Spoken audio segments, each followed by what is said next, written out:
आज के वीडियो में हम सीख रहे हैं मासापा HCF या महत्तम समापवर्तक कैसे ज्ञात करें। चलिए फर्स्ट क्वेश्चन करते हैं। फर्स्ट क्वेश्चन में हमें 12 और 21 का मासा ज्ञात करना है। अगर आपने मेरी अभाज्य गुणनखंड प्राइम फैक्टराइजेशन वाली मेथड की वीडियो नहीं देखी है तो आप उसको देख लीजिए। अगर आप उसको देख लेंगे तो ये मेथड आपको बहुत अच्छे से समझ में आएगा। चलिए करते हैं इसे। हमें 12 और 21 का HCF निकालना है। तो HCF निकालने के लिए हम संख्याओं का अलग अलग प्राइम फैक्टर निकालते हैं। तो सबसे पहले हम 12 नोट कर लेंगे। सबसे पहले हम 12 नोट करेंगे और इसके प्राइम फैक्टर निकालेंगे। तो ये हो गया हमारा 2 से 12 में भाग जाएगा, 2 6 12, फिर 2 से भाग देंगे 2 3 6, फिर 3 से भाग देंगे 3 1 3। अब 21 के प्राइम फैक्टर निकालने हैं। तो ये हो गया हमारा 21 में पहले 3 का जाएगा, 3 7 21, अब 7 का जाएगा, 7 1 7। चलिए अब इसके प्राइम फैक्टर नोट कर लीजिए। तो यहाँ हमने लिख लिया 12 के हैं 2 गुणा 2 गुणा 3 और 21 के फैक्टर हैं 3 गुणा 7। अब हमें क्या करना होता है, तो मासा निकालने के लिए ये जो आपका लास्ट स्टेप है इसको जरूर सीखिए। लास्ट स्टेप में हमें जो दोनों में कॉमन संख्याएं हों उनको पता करना होता है। जैसे यहाँ पर ये 3 है और यहाँ भी 3 है, मतलब 3 दोनों में कॉमन है, तो हमें इसका पेयर बना लेना है। तो जितने भी पेयर बनेंगे हम उन पेयरों में से एक एक नंबर लेते जाएंगे। जैसे यहाँ पर 3 का पेयर बना है, एक ही पेयर है तो एक बार 3 नोट कर लेंगे और यही हमारा आंसर हो जाएगा।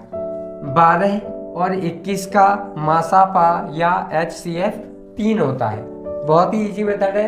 अगले क्वेश्चन में देखिए, बहुत अच्छे से समझ में आ जाएगा आपको। और चैनल को अभी तक आपने लाइक कर दिया है तो एक प्यारा सा कमेंट भी कर दीजिए।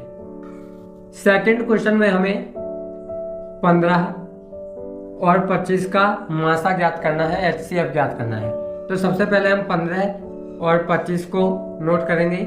सबसे पहले 15 का प्राइम फैक्टर करिए। तो 15 में 3 से भाग जाता है, 3 पंजे 15, फिर 5 में 5 का जाएगा, 5 1 5, फिर 25 में 5 का भाग जाता है, 5 पंजे 25, फिर 5 में भी 5 का भाग जाता है, 5 1 5। अब हमें क्या करना है, अब हमें ये 15 के प्राइम फैक्टर नोट करने हैं, 3 गुणा 5, और 25 के प्राइम फैक्टर नोट करने हैं, 5 गुणा 5। अब देखिए यहाँ से हमारा 1 5 का पेयर बन रहा है। तो आपका मासा या HCF 5 आ जाएगा, अर्थात 15 और 25 का HCF 5 होता है। बहुत इजी मेथड है। नेक्स्ट क्वेश्चन सीखते हैं। अब थर्ड क्वेश्चन में हमें 35, 50 और 70 का मासापा HCF निकालना है। तो सबसे पहले आप नोट कर लो 35 और इसके प्राइम फैक्टर करो। 35 ना 2 से डिवाइड होता है ना 3 से डिवाइड होता है, इसलिए 5 से डिवाइड देंगे, 5 7 35, और 7 से डिवाइड देंगे, 7 1 7। अब 50 में हमें प्राइम फैक्टर निकालना है। तो 2 से डिवाइड होगा, 2 दूनी 4, 5 में से 4 गया, 1 बचा, 1 पर 0 नोट किया, 10 हो गया, 2 पंजे 10। 25 में 5 से डिवाइड होता है, 5 पंजे 25, और ये भी 5 से डिवाइड होगा, 5 1 5। अब 70 के प्राइम फैक्टर निकालने हैं। तो 2 से डिवाइड करो, 2 3 6, 7 में से 1 घटाया, 6 बचा, 6 पे 0 नोट किया, 10 हो गया, 2 पंजे 10, फिर 35 की तरह कर दो, 5 से डिवाइड होगा 7 बार और 7 से डिवाइड होगा 1 बार। चलिए इसके नंबर्स नोट कर लेते हैं, प्राइम फैक्टर। तो 35 बराबर हो जाएगा हमारा 5 गुणा 7। इसी तरह से 50 बराबर है 2 गुणा 5 गुणा 5, और 70 बराबर है 2 गुणा 5 गुणा 7। तो अब हमें पेयर बनाने हैं। तो आप यहाँ देख सकते हो 7 और 2 तो कॉमन है ही नहीं, तीनों में 2 भी होना चाहिए और तीनों में 7 भी होना चाहिए। तो ऐसा तो नहीं है यहाँ पर, लेकिन 5 तीनों में है। तो यहाँ से हम 5 का पेयर बना सकते हैं और यहाँ से हमारा मासा या HCF। तो अब 35, 50 और 70 का HCF आप मुझे कमेंट करके बताएंगे कि इन तीनों का HCF कितना आएगा। जल्दी से कमेंट करिए। क्वेश्चन नंबर 4 में हमें 44 और 88 का मासा या HCF बताना है। लेकिन उससे पहले मुझे आपको बताते हुए बहुत खुशी हो रही है कि मेरी पिछली वीडियो का जो क्वेश्चन था उसका करेक्ट आंसर पवन जी ने दिया था। सो पवन जी के लिए एक प्यारा सा कॉन्ग्रेचुलेशन लिख दीजिए, जल्दी से कमेंट करिए और उनको कॉन्ग्रेचुलेशन लिखिए। चलो नेक्स्ट क्वेश्चन सीखते हैं। अगले क्वेश्चन में हमें 44 और 88 का मासा बताना है, HCF बताना है। सबसे पहले हम 44 नोट करेंगे। 44 में 2 से भाग देंगे, 2 दूनी 4, 2 दूनी 4। फिर इसमें 2 से भाग देंगे, 2 एकम 2, 2 एकम 2। अब ये 11 हो गया। 11 में 11 का ही भाग जाता है तो 11 एकम 11। अब यहाँ हम 88 नोट करेंगे।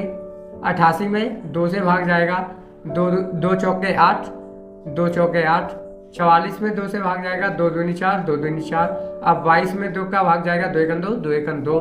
ये 11 है, 11 में 11 का ही भाग जाएगा, 11 एकम 11। तो यहाँ आप 44 नोट कर लेंगे और 44 के फैक्टर लिखिए, 2 गुणा 2 गुणा 11।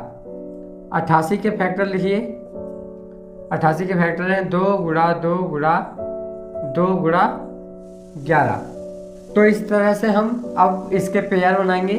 तो यहाँ से आप देखिए, ये 2 का पेयर बना, ये 2 का पेयर बना और ये 11 का पेयर बन रहा है। तो यहाँ से हम इसका मासा लिखेंगे, मासा या HCF। 44 और 88 का मासा या HCF होगा एक पेयर दूसरा पेयर। तो एक पेयर में से 2 नोट कर लिया, दूसरे पेयर में से 2 नोट कर लिया और ये जो 11 का पेयर बना है इसमें से 11 नोट कर लिया। अब मल्टीप्लाई करते हैं, 2 दूनी 4 और 4 गुणा 11 तो 11 चौके 44 होता है। यानी कि जब हम 44 और 88 का HCF मासा निकालेंगे तो ये 44 आता है। चलो लास्ट क्वेश्चन देखते हैं। 5th क्वेश्चन में हमें 10 और 20 का मासा HCF बताना है।